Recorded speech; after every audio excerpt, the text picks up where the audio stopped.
Esta semana no podcast Marketing para Idiotas. Episódio especial no QSP Summit 2026. Vai ser incrível. Marketing por Idiotas. Olá a todos, sejam muito bem-vindos a mais um episódio do podcast Marketing para Idiotas, onde todas as semanas falamos sobre marketing, negócios e tecnologia. O meu nome é Miguel Rão Vieira e, como sempre, estou aqui com o grande Diogo Abrantes da Silva. Alô? E a Marta Araújo. Alô? Nós já nem te apresentamos porque tu já vieste uma data de vezes. Isto é a quarta vez? Estávamos a falar? Terceira? Sim, terceira ou quarta. É sempre um gosto. Obrigada. Boa. Esta semana temos um episódio muito especial e vamos ter só um episódio porque, Diogo, explica-nos. Na verdade nós estamos aqui ao vivo no QSP Summit a gravar, não é? Portanto, e vamos dar aqui um pouco um lamiré daquilo que aconteceu neste primeiro dia do QSP Summit e pronto, aquilo que realmente nos ficou na mente de cada um sobre estes painelistas que tivemos. Exatamente, e estamos aqui sobre uma plateia cheia, incrível, temos aqui imensa gente a olhar para nós, estamos um pouco embaraçados e temos ali uma pessoa, entrou a primeira pessoa. Bora lá. Olha, vamos ao sumo. Então pronto, nós estamos no primeiro dia do QSP Summit, vimos aqui algumas coisas super interessantes e vamos fazer o seguinte, eu vou-vos perguntando a cada um de vocês o que é que vocês vão achando sobre o que viram de especial. Então pronto, Aquilo que trouxe valor, não é? Em cada uma destas sessões. os soundbites, o essencial. O essencial, está bem, bora lá. A primeira pessoa que nós ouvimos hoje foi a Amy Edmondson, que veio falar sobre a segurança psicológica dos trabalhadores e falou sobre falhanços incríveis. Eu gostei imenso e gostei imenso dela. O que é que tu achaste, Marta? Olha, foi a minha oradora favorita até o momento. Gostei mesmo muito de ouvir a Amy e ela trouxe-nos aqui 3 conceitos que eu vou destacar muito importantes, muito rapidamente, que no fundo tem que ver com a segurança psicológica, que ela falou disso, não é? A segurança psicológica das equipas. Falou também na questão da responsabilidade mútua, que também nós, na verdade, estamos a trabalhar em equipa, obviamente, mas cada um de nós tem o seu papel ativo e deve fazer tudo no sentido de fazer também o seu próprio trabalho de casa, a sua própria corresponsabilidade que tem, enfim, na sua vida e também na parte das equipas. E depois a questão da importância de estarmos sempre a aprender, não é? Que ela falou muito disto, nós estamos todos muitíssimo ocupados e que muitas vezes não paramos para voltar a aprender. E, portanto, ela fez uma pergunta muito importante que é se a nossa equipa tem tempo de qualidade a conversar, mas de uma forma ativa, a trocar ideias, sem estarmos nas reuniões e um com o telemóvel e o outro distraído com outra coisa qualquer. Portanto, aqui falou nestes aspectos que eu achei muito Deixa-me só adicionar sobre essa parte da aprendizagem. Eu anotei, foi das poucas coisas que eu anotei da Amy, tenho que admitir. Ok. Mas aquilo que anotei foi esta coisa de realmente nós temos que escolher o que aprender, que foi algo que ela disse, também achei super interessante. E ela também tocou aqui num ponto que é difícil aprender aquilo que nós já conhecemos, não é? Aquilo que nós já sabemos, seria assim a tradução literal do inglês dela. E isso tocou-me nesse sentido que é, por vezes, quando nós já temos um conhecimento prévio, não é? Não estamos tão predispostos a absorver mais informação, não é? Imagina, eu já fiz um curso sobre vibe coding, ou se eu já sei vibe coding, a probabilidade de eu ir fazer um curso sobre vibe coding é menor, se calhar, estás a ver? Portanto, esta ideia de depois não aprendemos aquilo que poderíamos ter aprendido nesse curso, por exemplo, não é? Olha, o que eu adorei... Então acho que isso é um bloqueio que acontece e acho que é bom sairmos desse bloqueio. Foi interessante. O que eu adorei foi ter percebido que as equipas tóxicas acontecem em todo o lado, em todas as dimensões, e achei incrível quando ela começou a falar sobre grandes falhanços, sobre falhanços na Boeing, na Volkswagen, etc., e que maior parte deles se deveram mesmo a stresses psicológicos e pessoas que estavam sob pressão. E uma coisa que me tocou foi aquele exemplo... Tu gostas é quando a culpa não vai para cima de ti, não é? Vês as condições de trabalho que eu tenho de aturar. Já tenho aqui ambiente tóxico, não posso falar abertamente sobre os meus sentimentos e emoções porque ele ataca-me. Tu, se calhar, tu é que vias passar para o meio e tentavas moderar aqui um bocadinho isto. Vamos garantir aqui alguma segurança psicológica, pode ser. Não há segurança psicológica aqui, mas eu estava a destacar. Ela deu um exemplo na NASA em que houve um foguetão que explodiu e havia um cientista que sabia e tinha perfeita noção de que havia um problema com a espuma ou uma coisa qualquer técnica. E ele não falou porque teve medo de falar, porque teve medo que a posição dele dentro da NASA não fosse a suficiente para poder falar sobre sobre este tema, não é? E hoje em dia, o stress psicológico que as pessoas sentem realmente é uma realidade e, quando estamos à escala global em grandes empresas, isto resulta em falhanços monumentais que às vezes nem é propriamente a culpa do líder. O líder não quer causar esta pressão psicológica sobre as pessoas, mas realmente isto é um tema, Mas acontece. é um tema essencial. Sim, Acontece. mas espera. E ela focou muito isso, que é, nós falamos muito da importância de trabalhar em equipa. Temos muito esse blá blá, mas ela veio destacar isto como algo, meus amigos, nós ou fazemos isto bem, ou então vamos mesmo quase que morrer na praia. Foi um dos grandes soundbites que ela trouxe, que é aprender a trabalhar em equipa, mas de modo a escutar de modo efetivo o outro e trazer as tais conversas de qualidade que ela fala é absolutamente fundamental. E ela deixou-nos também aqui uma outra provocação, que é nós começarmos a pensar como um cientista, ou seja, Isso. aquela clássica mentalidade de dar respostas e focar mais nos objetivos. Ela lançou-nos aqui o desafio de, em vez de lançarmos respostas, fazermos perguntas, em vez de termos objetivos, introduzir mais linhas orientadoras, ou seja, mostrou-nos aqui uma matriz para trocarmos o modelo clássico do nosso pensamento por como fazem os cientistas.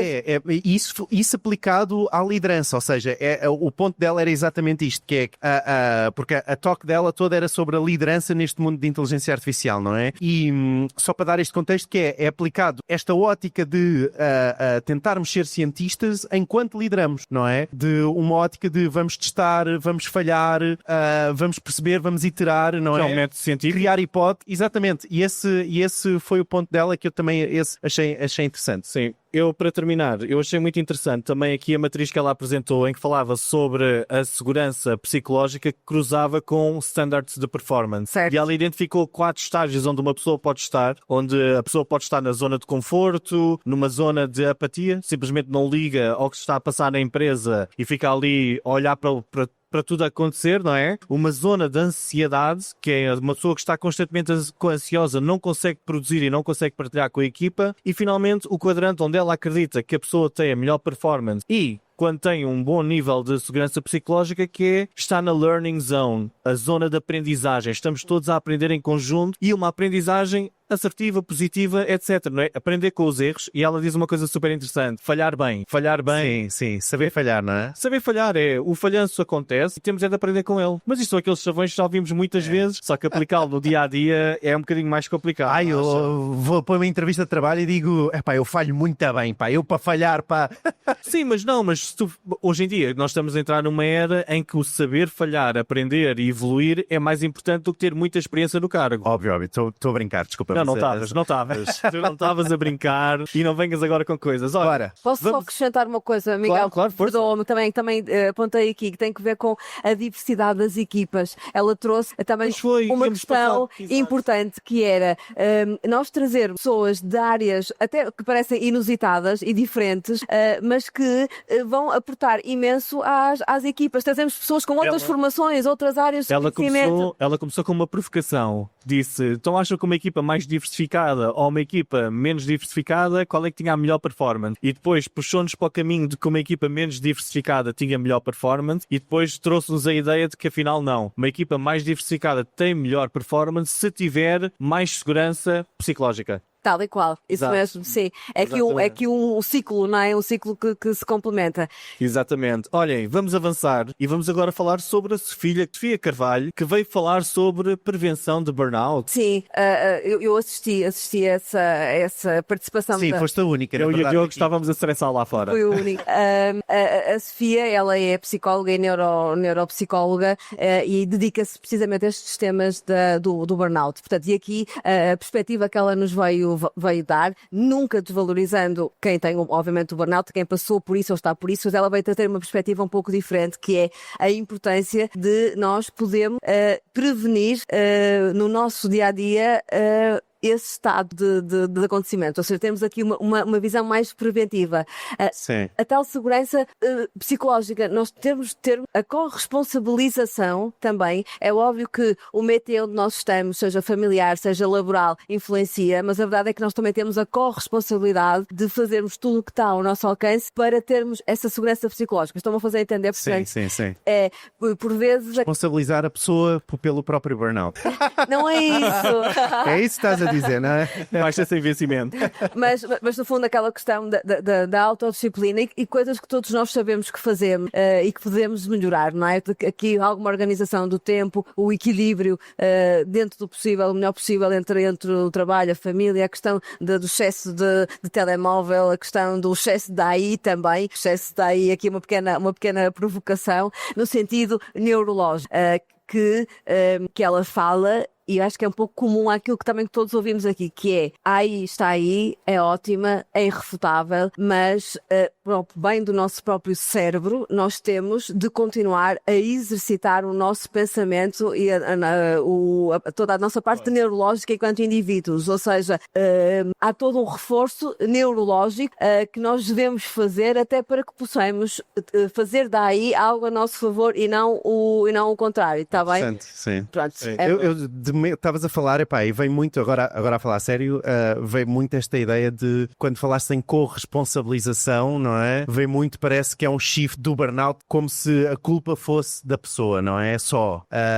E pareceu-me um pouco, quando falaste agora disto, pareceu um pouco que foi nesse sentido, mas não foi isso, pois não? Não foi de todo. Boa. O que nós estamos aqui a tentar, o que eu estou a tentar aqui dizer é, no nosso dia a dia, não estou a falar de pessoas que já tenham essa patologia ou que tenham tido e, portanto, não há nenhum tipo de julgamento de valor de todo, pelo contrário. O que eu estou a dizer é, nós, no nosso dia a dia, partindo do princípio que não temos nenhum burnout, mas que temos uma vida extremamente ativa, não é?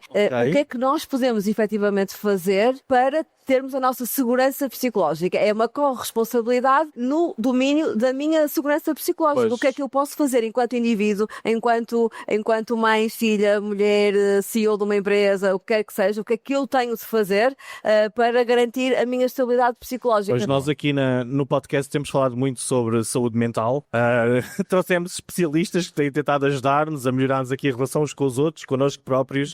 Relativamente ao burnout, nós temos falado muito, tivemos uma autora de um livro que falava sobre o stress positivo, que o stress não tem de ser uma coisa má, até pode ser uma coisa positiva para nos ajudar a avançar. Isso mesmo. E realmente nós agora estamos a entrar numa nova era em que temos que começar a gerir melhor as nossas emoções, porque todos nós agora, a partir de agora, somos líderes. Passámos a ser líderes de inteligência artificial. Ou seja, temos uma equipa a trabalhar connosco e temos realmente de começarmos a avançar aqui neste sentido de temos de estar em condições mentais para lidar com isto, com a ansiedade toda que existe neste momento e para ajudarmos a nossa equipa, nem que seja o ChatGPT a fazer um melhor trabalho. Tal e qual. Aliás, quanto melhor nós estivermos, melhor vai estar o ChatGPT ou outra plataforma qualquer, melhor vamos puxar por eles e otimizar. Também não vai sofrer de burnout. O meu ChatGPT neste momento já mete palavrões entre aspas. Quando eu começo a passar com ele. Eu diria em tom de brincadeira, se algo tiver que ter um burnout, que seja aí, está bem? É um bom ponto. Eu gosto. Subscrevo. Agora vamos falar sobre a minha palestra preferida até agora, que foi do Peter Zemsky, que veio falar sobre liderança estratégica numa economia com inteligência artificial. Achei espetacular. Se calhar começamos por ti, Diogo. O que é que tu achaste desta... Olha, foi aquela onde tirei menos notas, tenho que admitir, mas das notas que tirei ficou-me esta ideia do investimento neste ano em inteligência artificial está estimado nos 500 mil milhões de dólares, não é? E nos próximos anos chegar aos 7 trilhões. Eu não sei se trilhões seria a tradução para portuguesa. A partir dos bilhões já nem interessa para nada. Isto é muito. Mas uma das coisas que eu notei e gostei bastante aqui do Peter foi a frase que ele trouxe, na verdade, do Steve Jobs, não é? Que é esta ideia de que nós temos que começar pela experiência do consumidor e desenvolver o caminho até à tecnologia e não o contrário. Não a tecnologia definir a experiência do utilizador. É verdade. E essa frase tem 18 anos. Não é? É assim, Exato. sim, é do Steve Jobs, portanto, exato. Ele deveria ser vivo quando aconteceu. Sim, não é isso que eu estou a dizer. Essa frase tem antiguidade, já 18 anos já é qualquer coisa e continua a ser... continua a ser tudo neste momento. Não diria que é tudo, mas sim. Foi uma também das frases que me chamou mais a atenção, no sentido que é exatamente isto, não é? Que é, o ciclo continua a ser o mesmo, nós temos que continuar a perceber o que é que o nosso consumidor realmente precisa e pôr a tecnologia a favor disso e não o inverso, não é? Uma coisa também que ele falou que é, qual é a estratégia da AI que a minha empresa tem. Quem diz a minha empresa, obviamente aqui no contexto, eles lançam esse desafio, são recordados, que é, ok, E essa estratégia existe, que é uma questão também que ele aqui abordou, que é, por um lado, nós a título pessoal encontrarmos também as ferramentas que nos ajudam a organizar melhor o nosso trabalho, não é? Portanto, na medida do possível, mas a companhia em si que nós estamos, a empresa que temos ou na qual participamos, tem uma estratégia daí de implementação e de organização da mesma. Há um pouco esse desafio da sistematização, não sei se concordam. Concordo completamente. O que eu gostei imenso dele foi, ele começou com um elefante verde de inteligência artificial e disse, este elefante está aqui e não se vai embora. E existe um exercício que se faz nas empresas que é, se toda a gente for lá tentar meter a mão no elefante de olhos vendados, cada um vai dizer que o elefante é uma coisa diferente. Um diz que é uma esfera, o outro diz que é um animal qualquer, etc. Uma parede. Ou seja, cada um de nós tem uma percepção diferente sobre a inteligência artificial e é um facto. E o que eu gostei muito do que ele apresentou, e nós temos vindo a falar nos últimos episódios do podcast, é esta ideia de uma escada de implementação de inteligência artificial numa empresa com 4 passos, ok? Isso. Que o primeiro que ele identifica é, nós começamos a usar isto como forma de aumentar a nossa produtividade pessoal dentro da empresa, usamos o ChatGPT, brincamos com umas coisas, ligamos a umas bases de dados e fazemos aqui algumas coisas interessantes, mas depois, à medida que isto começa a ser adotado nas empresas, passamos a mudar um pouco a forma com que trabalhamos e a criar novos workflows de trabalho, novas hipóteses, novas formas de fazer as coisas e quando nós temos novas formas de fazer as coisas, começam a surgir novas oportunidades para criar mais valor e novas propostas de valor para o cliente, que achei espetacular, porque tenho sentido isso no meu negócio, temos falado muitas vezes no podcast sobre isto, sobre esta ideia de que a inteligência artificial cria capacidade, mas também pode criar mais valor para o cliente, achei mesmo incrível, e é nesse momento em que de repente criamos disrupção, porque a nossa empresa adota uma estratégia e começamos a falar de inteligência artificial com os nossos clientes, a servir os nossos clientes de uma forma diferente e começamos a desromper aquilo que é o nosso mercado e aquilo que é a nossa forma de trabalhar. Eu adorei e adorei também o facto de ele ter dito que esta é uma das tecnologias, já tinha lido isto num livro, agora já não me lembro qual era o nome do livro, mas que isto é uma tecnologia generalista, que é o quê? Nós temos tecnologias que surgem que não são aplicadas a todas as áreas, a todos os setores e a todas as pessoas. E esta é uma das que é aplicada a tudo. É como a eletricidade. A eletricidade surge, é aplicada em todos os modelos de negócio. Isto é tão forte como a eletricidade e achei incrível. Eu adorei esta palestra.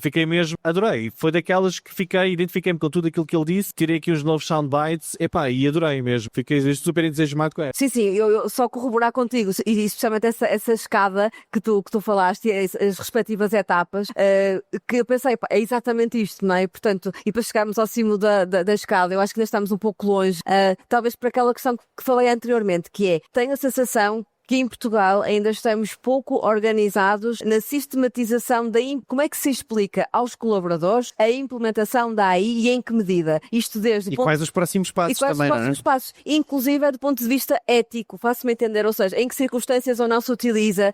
Eu aqui há tempos eu tive a ouvir, por exemplo, como é que a Folha de São Paulo, que é um jornal brasileiro, certo. Como nós sabemos, que é medonho no melhor dos sentidos, eles têm uma editoria só de inteligência artificial. Imaginem o que é, há editorias de Porto, Sociedade, isto e daquilo, eles têm alguém que se dedica à inteligência artificial internamente, ou seja, há um código de conduta e há uma série de ferramentas que foram implementadas e que são utilizadas e que as equipas sabem, e depois, externamente, há uma secção em que quem consome a informação da Folha de São Paulo tem todo um acervo de dados sobre a inteligência artificial. E eles têm tudo sistematizado. Quando é que um jornalista, que plataforma utiliza, como é que utiliza, e de que modo é que isso é claro para quem vê a informação, seja num infográfico, seja numa pesquisa. Foi um exemplo, desculpem ter trazido a Folha de São Paulo, foi o que eu me lembrei, que é muito a minha área de relações públicas e de jornalismo, que me parece uma boa referência internacional de alguém que eu senti que organizou isto muito bem. E agora, ao ouvir aqui o nosso amigo Peter, lembrei-me desse exemplo e fica aqui se calhar este desafio, que eu acho que no nosso mercado temos esta escassez de organização, eventualmente pensarmos isto com mais maturidade. Eu acho que a malta ainda tem que passar aquela ideia de isto vem-me para substituir, e este é o primeiro passo e tem de ser ultrapassado. Não é um medo, acho que não é.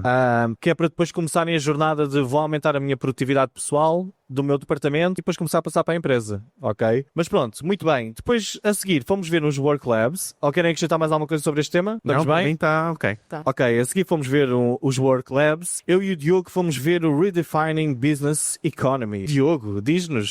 Portanto, isto era um painel que tinha a CEO da Nestlé Portugal, a presidente da Accenture e o CEO da Flatgate, que tem, assim, empresas no Douro de vinho do Porto e e hotéis. No fundo era isso. Pronto, e no fundo foi aqui posta aqui a questão se crescer continua a ser o objetivo certo, não é? Esta questão de crescer a todo custo, não importa, esqueçam lá a sustentabilidade. Obviamente esta foi a razão pela qual eu escolhi este painel.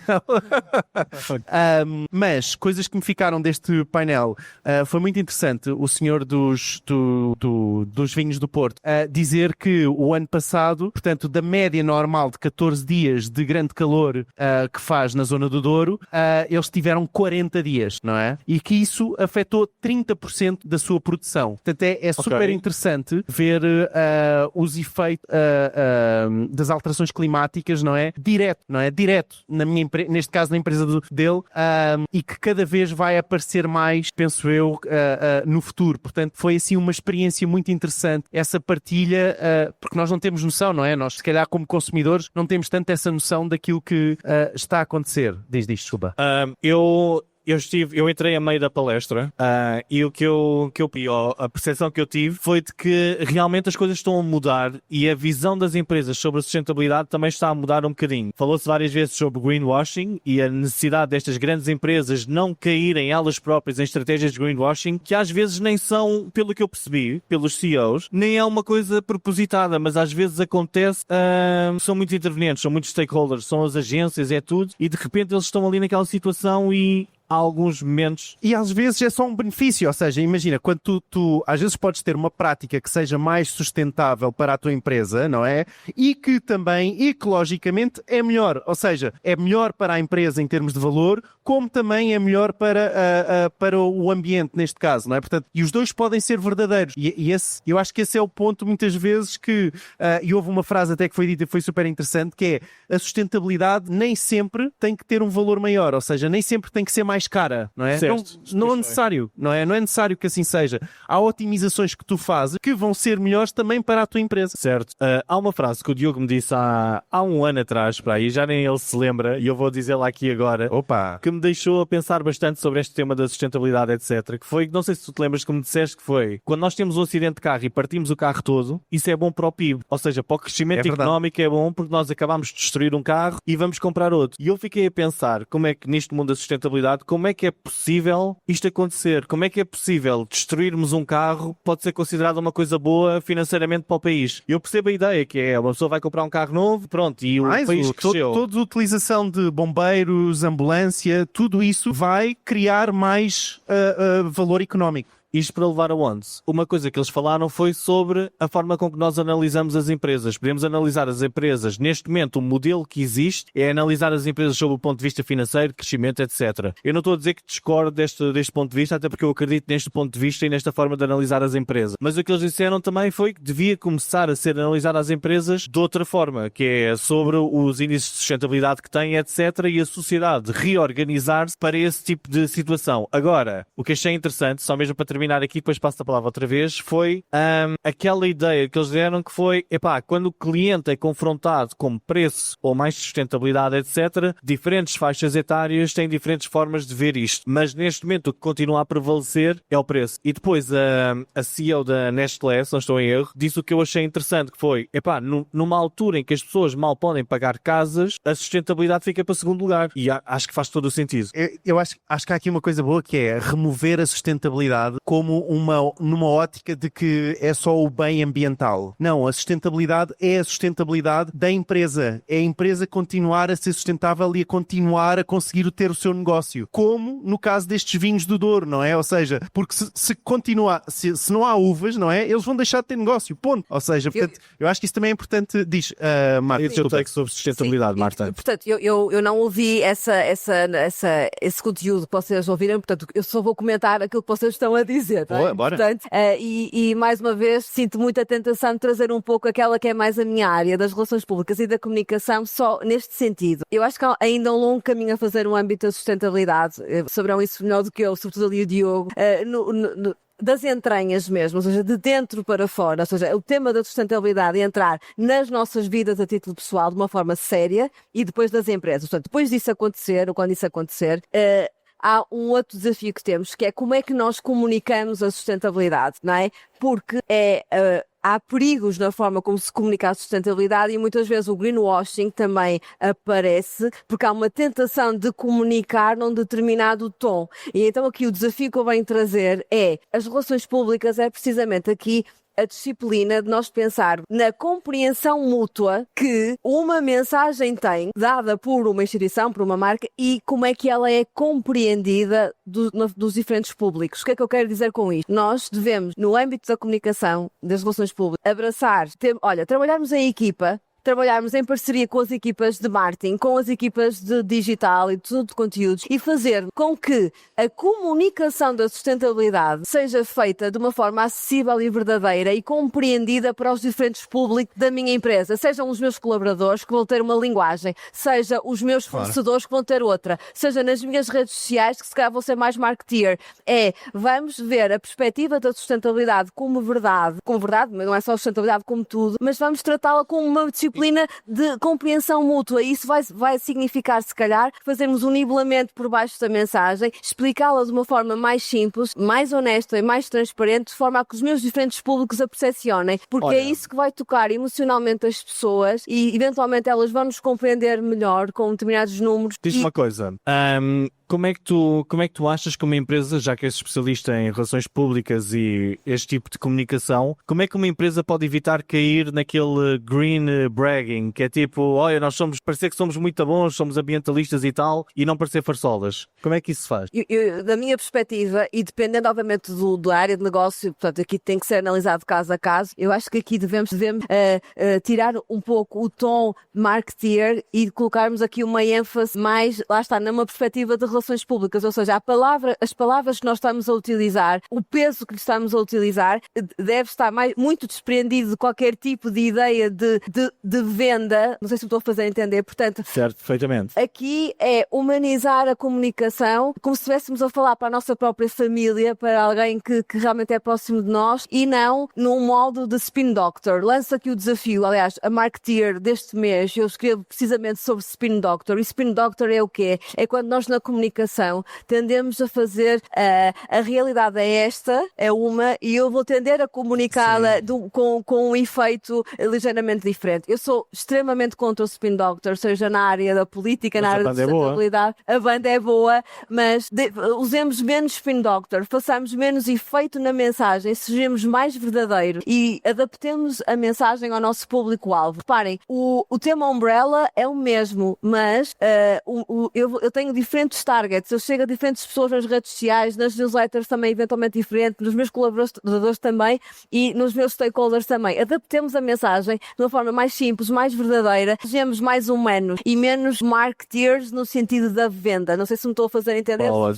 Deixa-me só acabar com esta frase que veio da presidente da Accenture, que é: o PIB mede tudo menos aquilo que nos faz bem. Que é uma frase que na verdade já tem 57 anos. Okay? Portanto, esta questão do PIB não ser...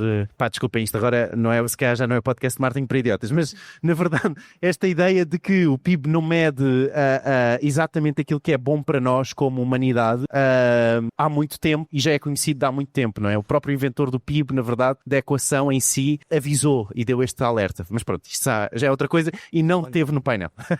Exato, mas aproveitaste logo a dois. Olhem, muito bem, vamos então agora para o último, foi o Scott Anthony, que falou sobre disrupção épica. Foi épico, Diogo? Se foi épico, bem, eu acho que ele identificou aqui uma coisa muito engraçada que pelo menos para mim fez muito sentido. Ele equiparou sem o querer fazer, penso eu. Então, ele falou sobre disrupção, não é? Na verdade. Certo. Não é? E ele equiparou esta inteligência artificial como a invenção do automóvel e o boom do automóvel, não é? E esta parte, para mim, foi super interessante porque ele veio dizer que isto vai ser um bocado messy. O que é que seria uma boa palavra, uma boa tradução? Confuso, uma misturada. Confusão. Sim, uma confusão, não é? Portanto, este próximo período, não é? Quando houve o boom dos automóveis, não é? Ele falou sobre os atropelamentos que houve, as pessoas que morriam, as cidades que não estavam preparadas contra essa ideia dos automóveis porque atropelavam pessoas. Exatamente, não é? Portanto, e que isso necessitou não é? De um tempo desta confusão, desse messiness, não é? Até conseguirmos ter a introdução de passadeiras, de leis, de cartas de condução, não é? E esse equiparar, para mim, foi super interessante, porque eu acho que neste momento nós estamos a entrar neste messy, nesta confusão com a inteligência artificial, porque a inteligência artificial, sim, é uma disrupção épica, não é? Segundo ele, não é? Claro. Portanto, e sim, e que há esta parte messy neste momento, esta confusão, e que eventualmente irá ter as regras e irá então ficar mais ordenado. Ou seja, estamos a precisar agora de um momento, estamos no caos e vamos começar a sair daqui alguma ordem, algumas guidelines, algumas formas de trabalhar. Para ter patanas não havia regulamentação, não é? Portanto... Pois, muito bem. E tu, Marta, o que é que achaste? Estiveste nesta? Não estive. Então, olha, eu vou dizer uma coisa que me deixou super impressionado nesta palestra, que foi o seguinte. Ele disse, quando lançaram o modelo T, que foi na altura foi difícil, não funcionou logo bem. Porquê? Porque um americano em média tinha trabalhado 2 anos para pagar o carro. Era o ordenado de 2 anos. E hoje em dia pergunto-me em Portugal em 2026, para tu comprares um carro novo, quantos anos é que tu tens de trabalhar? É verdade. Até tens esse carro. Depende do carro. E eu fiquei a pensar, nós estamos a falar do início do século XX e de repente o que é isto? O que é isto? Nós não evoluímos nada enquanto país, mas ele depois falou sobre os processos e a melhoria dos processos de forma a que o carro ficasse disponível para toda a gente, ok? Mas achei incrível. E gostei dos paralelismos que ele fez da disrupção com algumas coisas da família, que foi interessante. Sim. Achei que foi giro, mas pessoalmente achei que foi a mais fraca do dia. Olha, eu gostei de ele falar sobre o status quo bias, ou o viés do status quo, não é? Que é a tendência de nós preferirmos que as coisas permaneçam como estão versus a mudança, não é? Exato. E que há muito isto, não é? Portanto, neste momento também estamos a ver isto, e tu estás sempre a referir isso, na verdade, Miguel, que é esta coisa das pessoas terem medo de perder o seu trabalho, a sua quinta, não é? E quererem defender a sua quinta e não quererem implementar a inteligência artificial. E isso é verdade, não é? Nós temos, como seres humanos, temos esta tendência e de sabermos que essa tendência existe, não é? Que não há mal nenhum nisso. Que não há mal nenhum nisso. Acho que também é super importante, também como team leaders e quem organiza e quem está no topo das empresas, saber isso, não é? Que, olha, é só normal. Assim ser. Mas é porque é duro, porque nós vemos pessoas, mesmo pessoas ligadas à tecnologia, que no passado tinham um enorme status quo dentro da empresa, porque eram aqueles que sabiam os gatekeepers da tecnologia, e neste momento os gatekeepers estão a cair porque a tecnologia começa a ser cada vez mais diversificada, cada vez mais pessoas nisto. E eu faço sempre um paralelismo com o mundo quando chegou o Google Ads. E eu venho do mundo das agências de meios, e na altura, os meios, a publicidade era tudo controlada por agências, etc. E o Google Ads foi disruptivo porque chegou com esta ideia de self-service. E toda a gente nas agências entrou em pânico porque aí é custo por clique, isto é self-service, isto é o fim das agências, mas não foi. As agências ainda continuam a redesenhar o seu papel, nada mudou nesse sentido. Algumas coisas, ou alguns clientes que nunca comprariam uma agência, vão comprar sozinhos, mas os outros continuam e acho a comprar, claro. Nós estamos agora num momento da Messi AI, como o Diogo estava a dizer, é o caos, mas o caos é giro, pá. É no caos que nós inventamos coisas e que mostra-nos que o surgimento de novos paradigmas de comunicação, porque é um paradigma de comunicação, portanto é uma ferramenta enormíssima, como vimos aqui, não põe em causa os anteriores, não é? Portanto, no fundo, exato, são disruptivos e são uau, não é? E causam-nos imensa confusão, mas nós vamos